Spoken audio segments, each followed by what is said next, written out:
할렐루야. 우리 다 함께 기도하며 주님 앞에 예배하겠습니다. 아버지 하나님, 그 높으신 이름을, 그 은혜로우신 손을 찬양하기 원합니다. 우리 눈을 열어주시고 마음을 활짝 열어주셔서 주님 그 선하신 손의 역사가 어디서부터 어디까지 일하고 계시는지 주여 우리 눈을 열어 주님의 세계를 보게 하여 주시옵소서. 주님의 뜻, 그 마음에 품으신 사랑이 이 땅을 용서하시고 새롭게 하시며 당신의 사람 한 사람 한 사람을 세워 주님의 뜻이 하늘에서 이루어진 것 같이 땅에서도 이루어지기를 원하시는 그 높으신 뜻이 이루어지기를 주님 저희들이 기도합니다. 그 기도를 이끌어 주시고 그 기도를 더욱 강건하게 하여 주시고 더욱 진실하게 하여 주시고 주님 그 은총 아래서 꽃을 피우고 열매를 맺도록 주님 우리를 붙잡아 주시옵소서. 오늘도 주의 그 잡아주심을 사모하며 그 가르쳐 주심을 바라보며 우리가 이렇게 엎드려 싸우니 우리의 고백을 받아주시고 우리의 기도에 역사하여 주시며 우리의 낮은 심령 위에 주의 말씀을 허락하여 주시옵소서.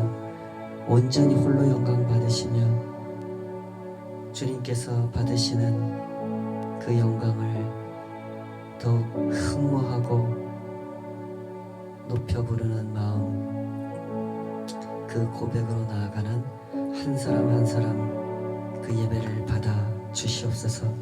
예수님의 이름으로 기도하옵나이다. 아멘. 예수 우리 왕이여 이곳에 오소서. 우리 함께 고백하며 나아가십시다.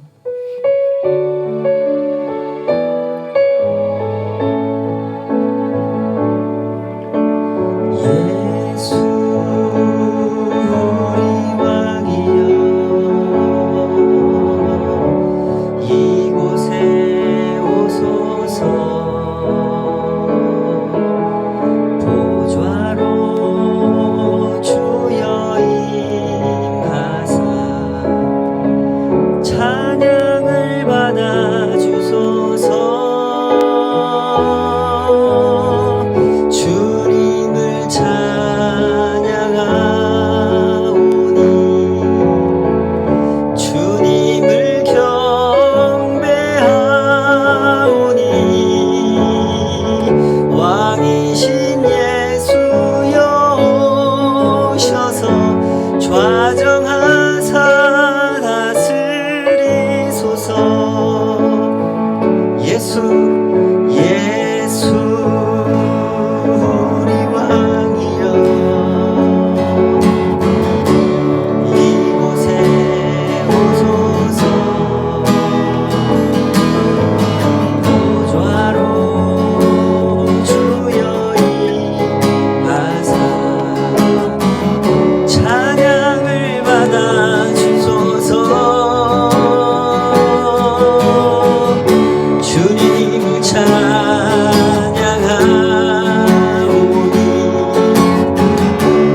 두 해가 되어 갑니다.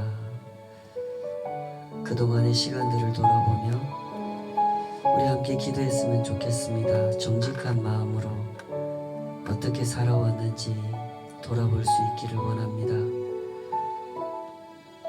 세상에는 말하기 좋아하는 사람이 많습니다.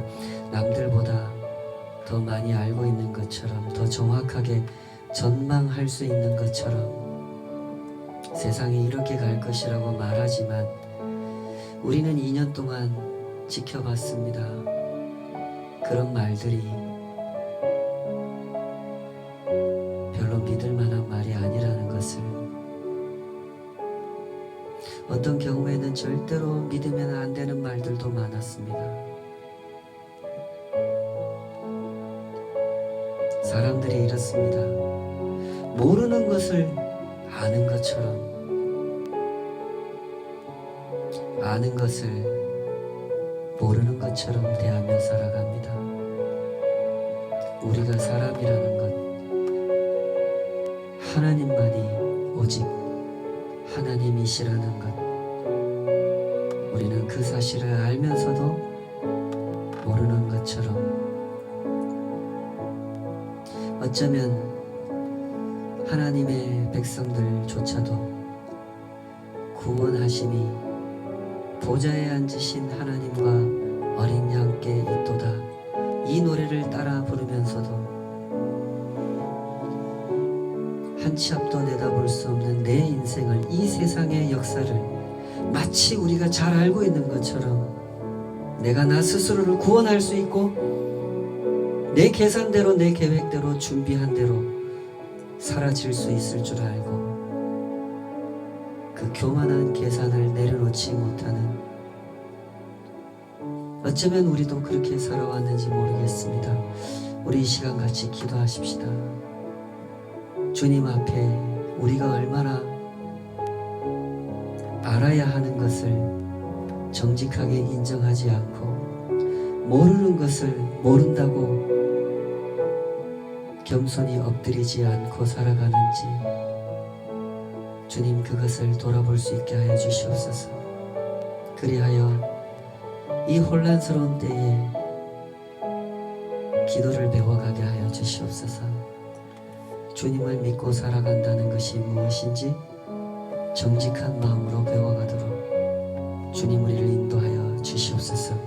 우리의 마음이 오직 모르는 것은 모른다 고백하게 하여 주시고, 알고 있는 그 사실을 아는 만큼, 아는 대로 인정하고 엎드리게 하여 주시옵소서. 우리 합심해서 같이 기도하십시다. 아버지 하나님, 이러한 때를 살아가며 우리가 기도를 배우기 원합니다. 삶을 배우기 원합니다. 믿음을 알아가기 원합니다. 하나님을 믿는다 하지만 정녕 하나님을 믿는 것이 무엇인지도 모른 채 우리는 믿음을 고백하고 있는지 모르겠습니다. 하나님의 뜻이 어디에 있는지도 모르면서 아는 것처럼 떠벌려대는 인생들, 그 많은 목소리 앞에서 우리도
찬양 받으실 주님, 내 맘을 주께 활짝 엽니다. 내 찬양 받으실 주님, 내 손을 주께 높이 듭니다. 찬양 받으실 주님, 내 맘을 주께 활짝 엽니다. 내 찬양 받으실 주님, 슬픈 대신이라는 제 대신 왕관을, 근심 대신 찬송의 옷을 주셨네. 내 손을 주께 높이 듭니다. 내 찬양 받으실 주님, 내 맘을 주께 활짝 엽니다. 내 찬양 받으실 주님.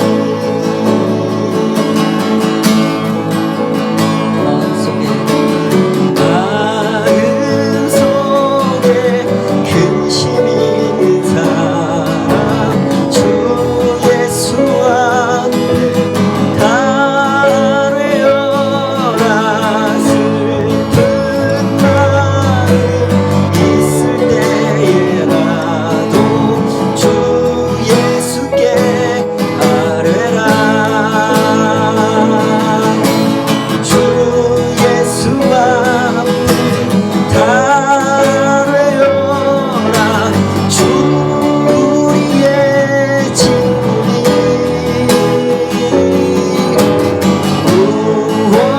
무엇이나 근심하지 말고 주 예수께 아뢰라.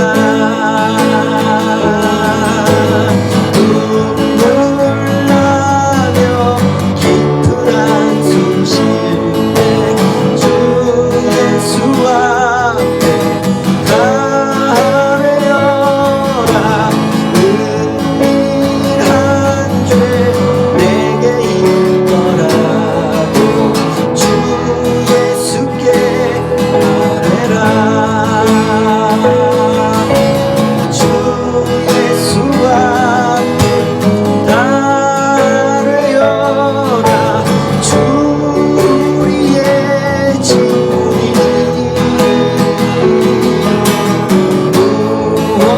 무엇이나 근심하지 말고 주 예수께 아뢰라.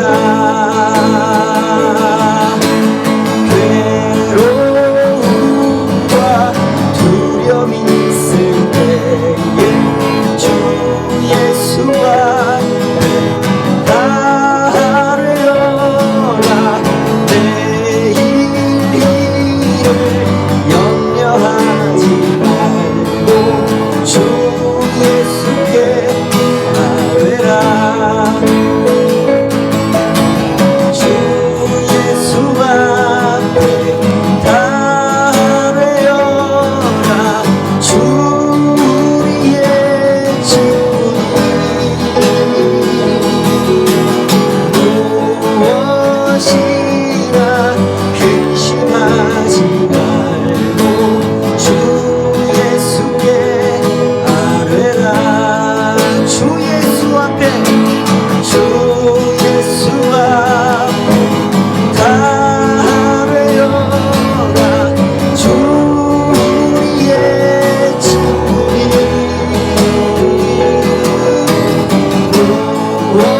무엇이나 근심하지 말고 주 예수께 아뢰라.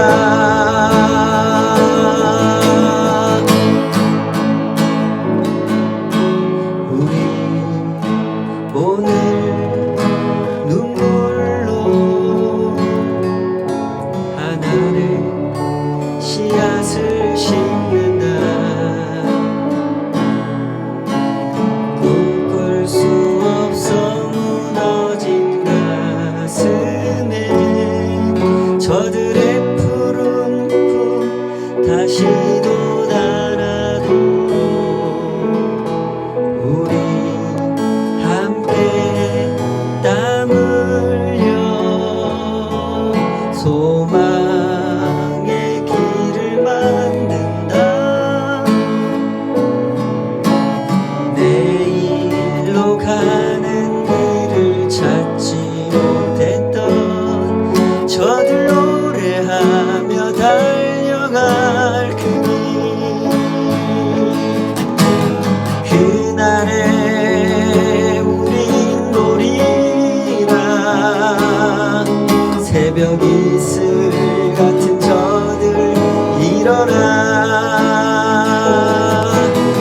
뜨거운 가슴 사랑의 손으로 이 땅 치유하며 행진할 때 오래 황폐하였던 이 땅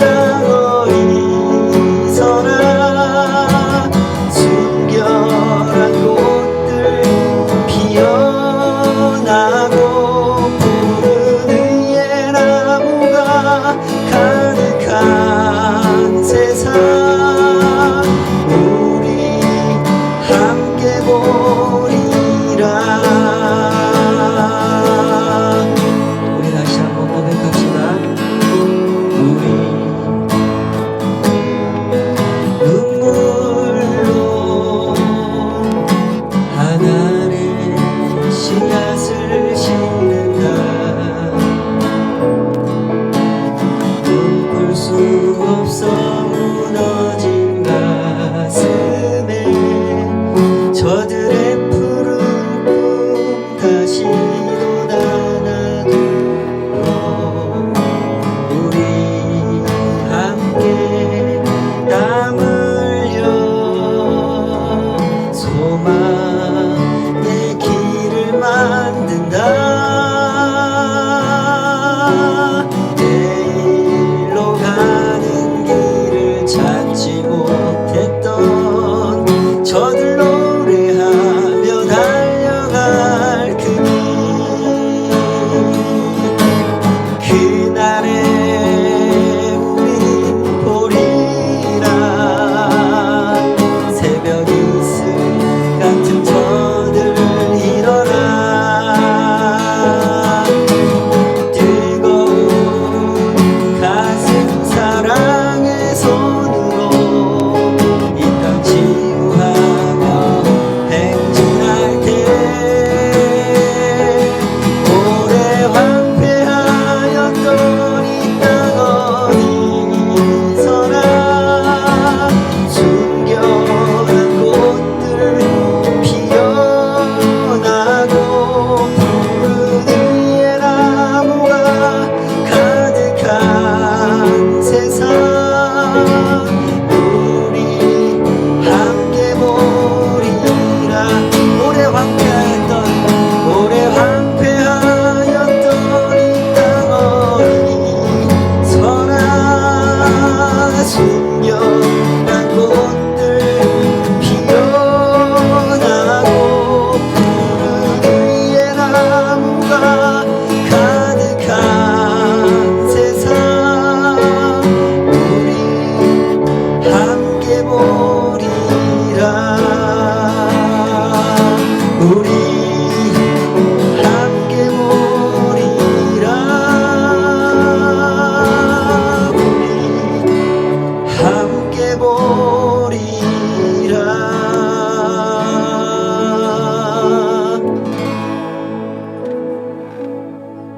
아멘. 아멘. 이 시간에 함께 주님 앞에 드린 예물 위해서 기도하겠습니다. 아버지 하나님, 주님의 그 돌보심 아래 또 한 주간을 하루하루를 살아왔음을 돌아보며 주님 앞에 감사를 올려드립니다. 참 어지러운 세상 속에서 위험한 소식들, 위태로운 상황들을 접합니다. 저희들이 살아가는 한순간 한순간이 결코 당연하지 않은 것을 주님 생각할 수 있도록 저희들 마음을 붙잡아 주시옵소서. 주님께서 허락하신 이 삶의 기회가 진정 주님 손 안에서 빚어지고 쓰임받는 그렇게 주님과 동행하는 한 걸음 한 걸음이기를 소원하오니 주님 우리를 인도하여 주시옵소서. 그 소원 가지고 주님 앞에 올려드린 거룩한 예물들 주님 기억하여 주시옵소서.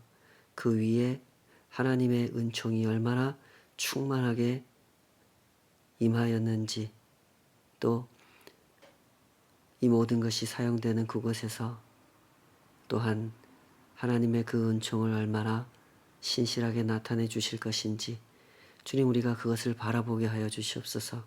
하여 더욱 신실한 청지기로 살아가게 하여 주시고 주님께서 맡겨주신 것들을 주님의 뜻 안에서 사용할 줄 아는 그러한 복을 누리게 하여 주시옵소서.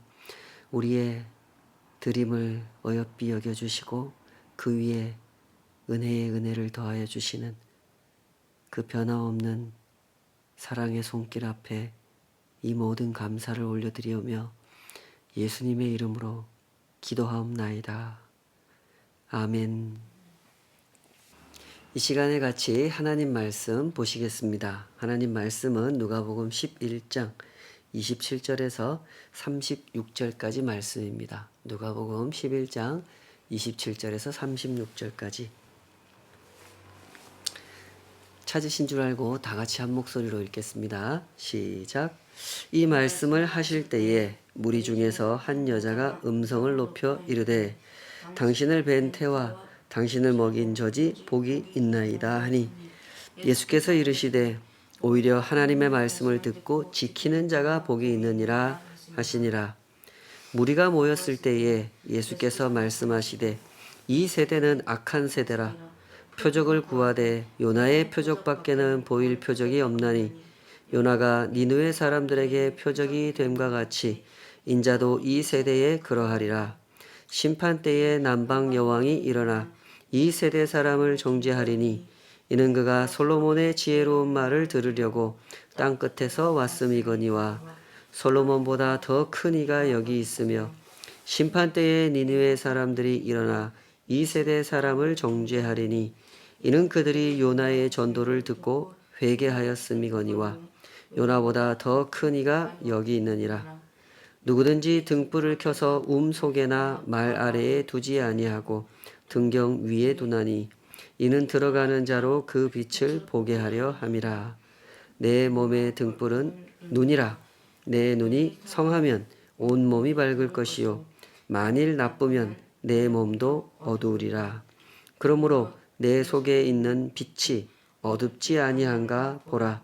내 온 몸이 밝아 조금도 어두운 데가 없으면 등불의 빛이 너를 비출 때와 같이 온전히 밝으리라 하시니라. 아멘. 오늘 주신 말씀으로 내 속에 있는 빛이 어둡지 아니한가 보라, 이런 제목으로 함께 하나님 말씀 헤아려 보도록 하겠습니다. 우리가 세상을 살아가면서 느끼게 되는 사실은 이 세상이 하나의 거대한 학교와 같다 하고 느끼는 것입니다. 세상에서는 매일매일 무수히 많은 사례들이 발생합니다. 아름다운 일들도 발생하고 잔인한 사례들도 발생하죠. 멋있는 사람도 나타나고 흉악한 사람도 나타납니다. 그 모든 것을 대하면서 우리는 배움을 얻게 됩니다.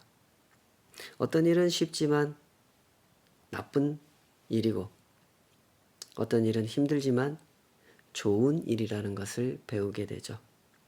그런 점에서 우리는 다 변명할 수 없는 사람들입니다.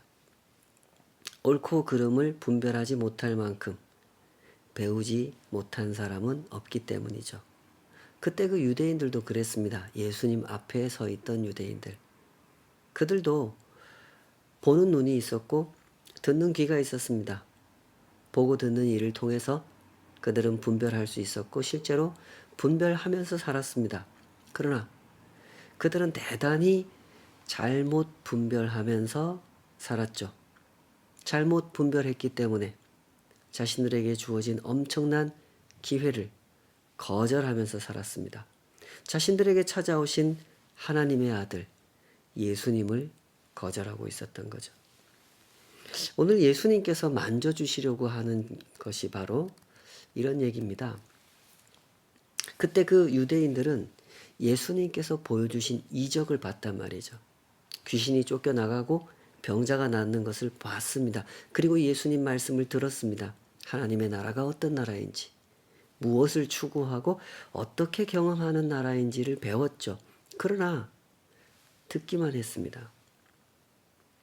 그 말씀이 옳은 말씀이라고, 그 말씀대로 경험하고 싶다고 인정하지도 않았고 동조하지도 않았죠.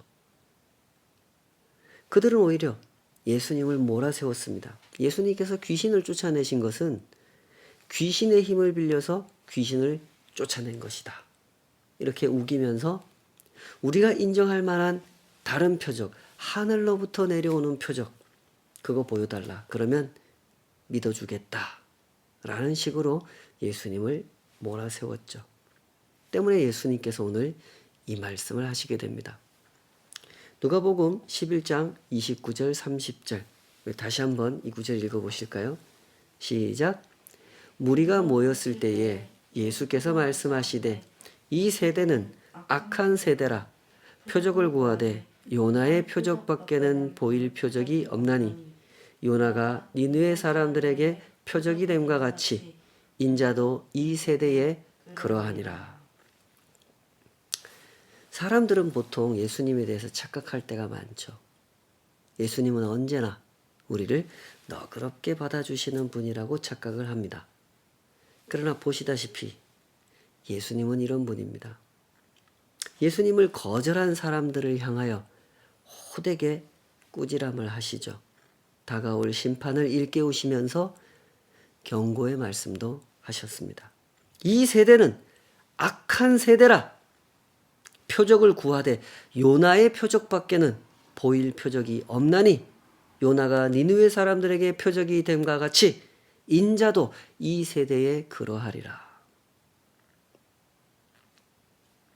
여기서 이 요나의 표적이 무엇인지, 왜 이런 말씀을 하시는지 그 의도를 잘 헤아려 봐야 되는데요. 사실 그 의도는 이 31절 32절에 이어지는 말씀을 통해서 분명하게 드러납니다. 31절 32절에 이랬죠. 심판 때에 남방 여왕이 일어나 이 세대 사람을 정죄하리니 이는 그가 솔로몬의 지혜로운 말을 들으려고 땅 끝에서 왔음이거니와 솔로몬보다 더 큰 이가 여기 있으며 심판 때에 니느웨 사람들이 일어나 이 세대 사람을 정죄하리니 이는 그들이 요나의 전도를 듣고 회개하였음이거니와 요나보다 더 큰 이가 여기 있느니라. 요나는 구약 성경에 등장하는 선지자 중에서 가장 작은 선지자라고 할 수 있는 인물입니다. 키가 작다는 뜻은 아닙니다. 하나님께서 니느웨로 가라고 요나에게 명령하셨을 때 요나가 그 명령을 거부하고 다시스로 도망을 가지 않습니까? 그러다가 풍랑을 만나고 바다에 던져지고 물고기 뱃속에 들어갔다가 3일 만에 하나님께서 다시 살려내 주시죠.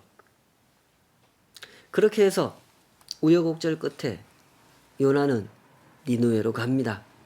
니느웨 사람들을 향해서 하나님이 명하신 심판의 메시지를 전했죠. 때문에 이 요나라고 하는 선지자를 가장 작은 선지자라고 할 수 있는 겁니다. 하나님의 명령을 잘 수행하는 것이 선지자의 임무가 아니겠습니까? 그런 임무를 너무나도 소홀히 잘못 수행했던 선지자였기 때문에 이렇게 볼 수 있는 것이죠. 예수님께서 요나를 이 대목에서 언급하신 이유는 바로 여기에 있는 것으로 보입니다. 예수님과 요나를 비교하기 위해서, 니느웨 사람들과 이 세대 사람들을 비교하기 위해서 요나를 언급하신 거죠. 예수님은 가장 큰 메신저, 요나는 가장 작은 메신저죠. 그러나 가장 작은 메신저가 전한 그 말씀을 듣고 니느웨 사람들이 회개했습니다. 그러나 가장 큰 메신저이신 예수님께서 전해주신 말씀을 듣고도 이 세대의 사람들은 회개하지 않았죠. 도대체 왜 이런 일이 발생했을까요? 예수님은 그 이유를 이렇게 설명해 주십니다. 33절에서 35절 말씀 우리 다시 한번 같이 읽어보십시다. 33절에서 35절 시작. 누구든지 등불을 켜서 속에나 말 아래에 두지 아니하고 등경 위에 두나니 이는 들어가는 자로 그 빛을 보게 하려 함이라. 내 몸의 등불은 눈이라. 내 눈이 성하면 온 몸이 밝을 것이요 만일 나쁘면 내 몸도 어두우리라. 그러므로 내 속에 있는 빛이 어둡지 아니한가 보라. 내 속에 있는 빛이 어둡지 아니한가 보라. 모든 문제는 눈에 있고 마음에 있음을 분명하게 짚어주고 계시는 겁니다. 표적이 부족하거나 증거가 부족한 것은 아니다라는 뜻이죠. 솔로몬보다 더 지혜로우신 예수님께서 가르치고 계시지만 이 세대 사람들은 듣지 않았습니다. 요나보다 더 크신 메신저가 말씀하셨지만 이 세대 사람들은 듣지 않았죠. 왜 듣지 않았습니까? 눈이 건강하지 않았기 때문이죠. 여기서 말하는 눈이란 마음의 중심을 의미하는 것이며 35절에서는 그것을 내 속에 있는 빛이라고 표현을 하셨죠. 그렇습니다. 각 사람의 마음에는요, 각 사람이 품고 있는 빛이 있습니다. 사람들은 그 빛을 통해서 보기도 하고 못 보기도 하죠. 빛이 밝으면 보고 어두우면 못 보는 겁니다. 예수님은 이렇게 각 사람의 마음을 주목하셨습니다. 각 사람이 품고 있는 분별력을 주목하셨죠. 그것을 내 속에 있는 빛이라고 표현하신 겁니다. 그것은 아마도 스스로 조절하는 것이기 때문에 그렇게 표현하신 것으로 보입니다. 보고 싶은 것은 밝게 비춰서 보고 싶지 않은 것은 어둡게 해서 못 본 것처럼 하기 때문에 내 속에 있는 빛이라고 말씀하신 것이죠. 요나 이야기도 사실은 그런 이야기가 아니겠습니까? 마음속에 있는 빛이 잘못되었음을 확인시켜주는 이야기입니다. 요나는 심히 왜곡된 마음의 빛을 품고 있는 선지자였죠. 어쩌면 선지자가 이럴 수 있을까 싶을 정도의 모습을 요나는 하고 있었습니다. 요나는 니느웨 사람들을 싫어했고 니느웨 사람들을 짐승 같은 존재로 여겼습니다. 도무지 양심이라는 것을 가지지 못한 사람들이라고 봤던 거죠. 물론 요나가 니느웨 사람들을 이렇게 미워하게 된 데에는 이유가 있죠. 니느웨 사람들이 남왕국, 북왕국, 이스라엘 사람들을 심히 악독하게 괴롭혔기 때문입니다. 니느웨 사람들은 아수르의 수도죠. 아수르의 수도가 니느웨입니다. 아수르 사람들, 니느웨 사람들은 강력한 무력을 바탕으로 주변 나라들을 공격했고 정복하면서 많은 사람들을 죽이고 많은 것을 약탈해 왔습니다. 이스라엘은 그런 괴롭힘을 당했던 입장이었으므로 이 니느웨 사람들, 아수르 사람들에 대한 감정이 좋을 수 없었던 거죠. 때문에 요나 선지자는 니느웨 사람들이 하나님 앞에 회개하고 용서받는 것을 원하지 않았던 겁니다. 그래서 도망을 갔던 거죠. 그러나 하나님께서 그를 데려다가 다시 이끌어 주셨고 결국 니느웨로 가서 심판의 말씀을 전했죠. 그러자 무슨 일이 일어납니까?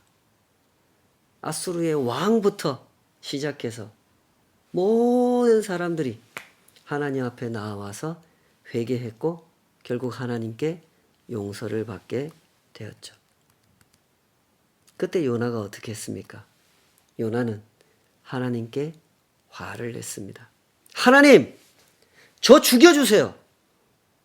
제가 이런 꼴을 보고 사느니 차라리 죽는 편이 낫겠습니다. 하나님은 도무지 심판이라는 걸 모르는 분입니다. 이래서야 어떻게 정의가 바로 서겠습니까? 하나님의 은혜는 커도 너무너무 크십니다. 그래서 저 짜증납니다. 차라리 저를 죽여주세요. 요나는 그렇게 화를 냈습니다. 그래놓고 산에 올라가죠. 니느웨가 내려다 보이는 산에 올라가서 니느웨를 지켜봅니다. 니느웨가 벌을 받았으면 좋겠다. 이런 심정으로 지켜보고 있었던 거죠. 그때 하나님께서 한 가지 교훈을 주시죠. 박넝쿨의 교훈입니다. 요나는 하나님께서 예비하신 그 박넝쿨 그늘 아래에다가 자리를 잡았죠. 그 그늘을 무척 좋아했습니다. 햇볕이 되게 세게 내리쬐고 있었거든요. 그 그늘이 있어서 서늘한 가운데 니느웨를 내려다볼 수 있었습니다. 그런데 그 다음날 하나님께서 벌레 한 마리를 보내시죠. 그 박넝쿨을 다 갉아먹게 하십니다. 박넝쿨 그늘이 사라졌죠. 요나가 너무너무 좋아했던 그 그늘이 없어졌습니다. 그러자 요나가 또 화를 내기 시작합니다. 하나님! 제발 저를 죽여달라고요. 사는 것보다 죽는 게 낫겠습니다. 툭하면 요나는 하나님 앞에 죽는 것이 낫겠다고 소리를 지릅니다. 정말 이상한 선지자죠. 그때 하나님께서 요나를 꾸짖기 시작하십니다. 요나야, 박넝쿨 때문에 이렇게 네가 나한테 화를 내는 것이 옳으냐? 그때 요나가 어떻게 나온지 아십니까? 기억나십니까? 요나가 하나님 앞에 또 대듭니다. 내가 화를 내다가 죽을지언정 화내는 게 옳습니다. 네가 나한테 화를 내는 것이 옳으냐라고 하나님께서 물으시니 옳습니다 하고 대든 겁니다. 보통 지금 마음이 삐딱한 상태가 아니라는 거 아시겠죠?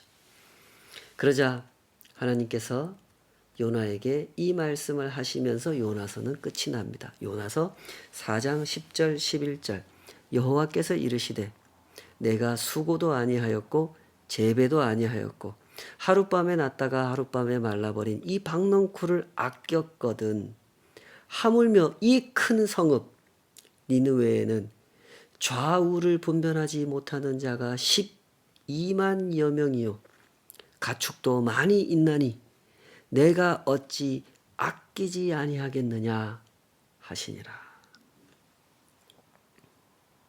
요나 이야기는 이렇게 마음을 보여주는 이야기입니다. 이스라엘 사람들의 왜곡된 마음을 보여주는 이야기죠.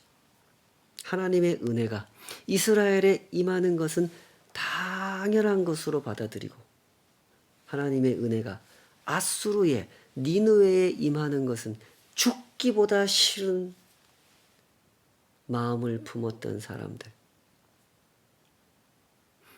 하나님, 차라리 저를 죽여달라고요. 제가 니느웨 사람들이 용서받는 꼴은 못 보겠습니다.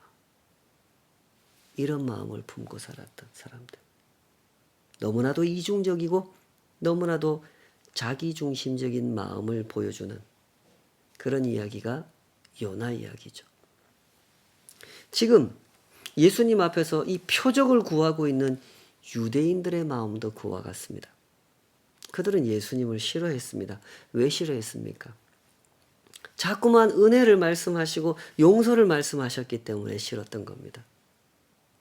저 로마를 심판해주는 메시아를 기다리고 있는데 이스라엘을 강하게 만들어주는 메시아를 기다리고 있는데 이스라엘의 억울함을 풀어주는 메시아, 로마를 짓밟아주는 메시아를 기다리고 있는데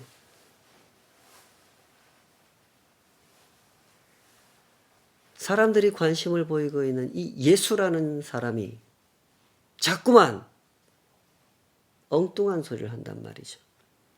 은혜를 말씀하시고 용서를 말씀하세요. 그래서 싫었던 겁니다. 그들의 마음이 어두웠던 거죠. 우리 이스라엘에게 은혜를 베풀어 주시는 것은 당연한 일이지만 로마에게 은혜를 베풀어 주시는 것은 말도 안 되는 일이라고 생각하는 마음. 그들의 마음은 심히 어두웠습니다. 때문에 예수님께서는 이 말씀을 하셨던 거죠. 내 몸의 등불은 눈이라. 내 눈이 성하면, 내 눈이 건강하면 온 몸이 밝을 것이요. 만일 나쁘면 내 몸도 어두우리라. 그러므로 내 속에 있는 빛이 어둡지 아니한가 보라.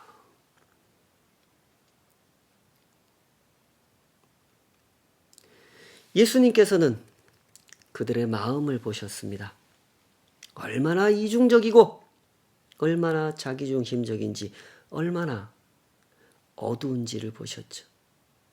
때문에 그들을 책망하시며 이 세대는 악한 세대라고 그렇게 꾸짖으셨던 겁니다. 제가 언젠가 차를 타고 가다가 이렇게 라디오를 듣던 중에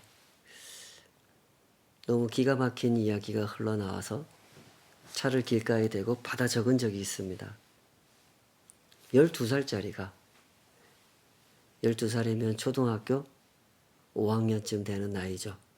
12살짜리 남학생이 쓴 글이라고 해요. 자기의 각오를. 3가지 다짐하는 내용이었는데요. 이런 겁니다. 첫째, 나는 게임을 하지 않는 어른이 될 것이다. 우리 아빠는 게임을 너무 많이 해서 시력도 나빠지고 살도 많이 쪘다. 둘째, 나는 책을 많이 읽는 어른이 될 것이다. 우리 아빠는 한 달에 책을 한 권도 안 읽는 것 같다. 이 상태로 가다가는 바보가 될 것 같다. 셋째, 나는 바람을 피우지 않는 어른이 될 것이다. 우리 친척이 계급이 낮았는데 상관이 바람을 피워서 지금은 부장이 되었다.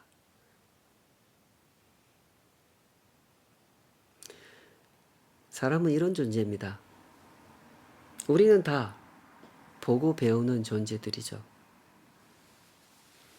그러나 사람마다 보는 것이 다르고 배우는 것이 다릅니다. 나쁜 것을 보더라도 좋은 것을 배우는 사람이 있고 좋은 것을 보고도 나쁜 것을 배우는 사람이 있죠.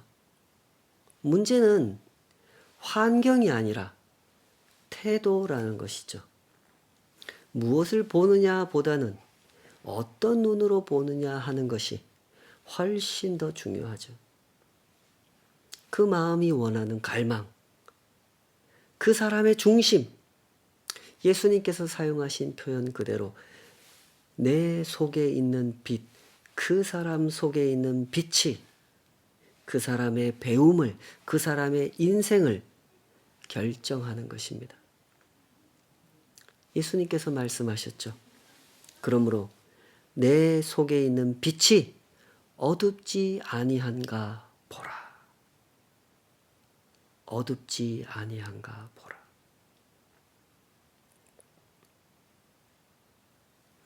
이 말씀을 어떻게 받으시겠습니까?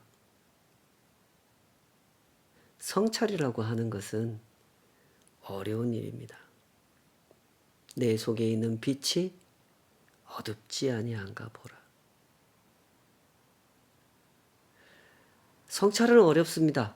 어렵기 때문에 더욱 진지하고 더욱 조심스럽게 접근해야만 가능한 것이죠. 성찰을 경험하게 될 때 그때 우리는 진실을 보게 됩니다.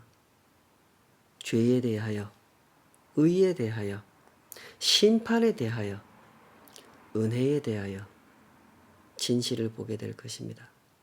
그리고 십자가를 우러러보게 될 것입니다.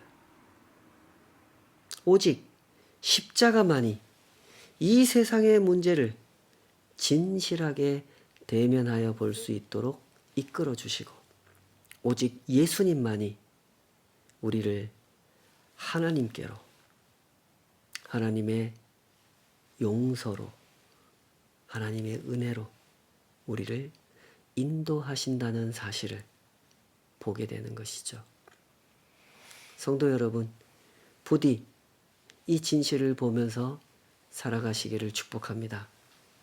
우리가 우러러 보는 것이 무엇입니까? 그것은 언제나 십자가여야 할 줄 믿습니다. 그 십자가가 보여주는 진실 앞에 서서 기도하십시다. 그 십자가가 보여주는 진실 앞에 서서 한 걸음 한 걸음의 인생길을 걸어가십시다. 그때 우리는 하나님과 동행하는 한 걸음 한 걸음을 걷게 될 것입니다. 우리 같이 기도하십시다. 아버지 하나님, 내 속에 있는 빛이 어둡지 아니한가 보라 하신 그 말씀이 우리 가슴에 콕 박혀있는 말씀이기를 소원합니다. 우리 양심을 깨우시고 우리의 영혼을 정직하게 하셔서 하나님께서 보여주신 세상의 진실을, 그 죄를, 그 어두움을, 그 악을, 그리고 그 위에 임하신 하나님의 은혜를 보게 하여 주시옵소서. 왜 십자가여야 했는지,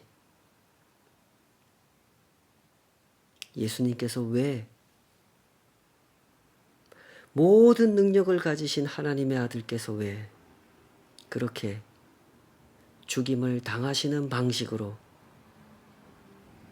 하나님의 은혜를 증거하셨는지, 주님, 그 진실을 보는 눈을 열어주시옵소서. 그리고 그 십자가 앞에 무릎 꿇게 하여 주시옵소서. 나 같은 죄인을 사랑하신 하나님의 사랑, 그 심오한 은혜의 높이를, 사랑의 깊이를 헤아려 볼 수 있도록, 그리고 그 내밀어 주신 손을 붙잡고 자격 없지만 주님과 함께 이 땅의 순례길을 걸어가도록 주님 우리를 인도하여 주시옵소서. 이제는 우리 주 예수 그리스도의 은혜와 아버지 하나님의 크고도 놀라우신 사랑하심과 성령 하나님의 내주하시고 동행하시며 우리의 심령 가운데 십자가의 높으심을 우러러 볼 수 있도록 가르치시는 그 선하신 손의 역사가 주님과 동행하며 이 땅의 순례길을 걷기를 사모하는 모든 주의 백성들 삶 위에 이제로부터 영원까지 함께 하시기를 간절히 축원하옵나이다. 아멘.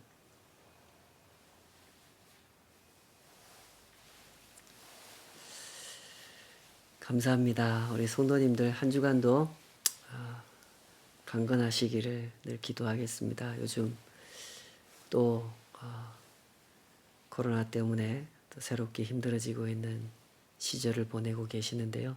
아무쪼록 강건하시기를 주님께서 인도하시는 그 자리에서 늘